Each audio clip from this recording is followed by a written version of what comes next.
మా రాజీనామాలను ఆమోదించండి అంటూ ఏపీ మండలి చైర్మన్ కు విజ్ఞప్తి చేశారు వైసీపీ ఎమ్మెల్సీలు. వ్యక్తిగత కారణాలతోనే రాజీనామాలు చేశామని వెంటనే ఆమోదించాలని కోరారు ఎమ్మెల్సీలు జయమంగళ వెంకటరమణ, కళ్యాణ చక్రవర్తి, కర్రి పద్మశ్రీ. రాజీనామా చేశాను, దయచేసి ఆమోదించమని. నా వ్యక్తిగత నా కుటుంబ సమస్యలు అవ్వచ్చు, నా ఆర్థిక పరిస్థితులు అవ్వచ్చు, నా కుటుంబ సమస్యలు అవ్వచ్చు, నా మీద పని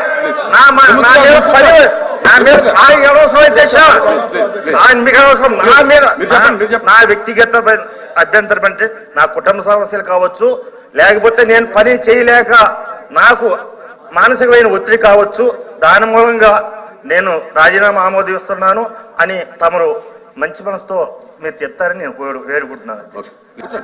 అదే కదా, సేమ్ అంతే కదా, సేమ్ ముగ్గురు అది ఒకటే కదా. చెప్పండి అధ్యక్ష, మేము రాజీనామా చేసి చెప్పండి. లేదు తిరుమూర్తి గారు, మీకెందుకండి? ఎందుకన్నా వాళ్ళ మెంబర్ మాట్లాడుతున్నారు. రాజీనామా చేసే కదా పోయావు. ప్లీజ్ ప్లీజ్ మాట్లాడు అధ్యక్ష. మాట్లాడు. ఇంచుమించు ఆగస్టు 30వ తేదీ అధ్యక్ష, గత సంవత్సరంలో మేము రాజీనామా చేయడం జరిగింది. మీకు అనేక సార్లు మేము రిక్వెస్ట్ చేయడం జరిగింది అధ్యక్ష. నా వ్యక్తిగత కారణాల వల్ల రాజీనామా చేయడం వల్ల మీరు దయచేసి మీరు నా రాజీనామాని ఆమోదించాల్సిందిగా కోరుతున్నాను. అమ్మా నువ్వు చెప్పు. అధ్యక్ష, ఆగస్టు 30వ తారీఖుని వ్యక్తిగత కారణాల వల్ల మీకు రెసిగ్నేషన్ లెటర్ ఇవ్వడం జరిగింది. దయచేసి దాన్ని పరిశీలించి తొందరగా మా రాజీనామాని యాక్సెప్ట్ చేస్తారని కోరుతున్నాను అధ్యక్ష.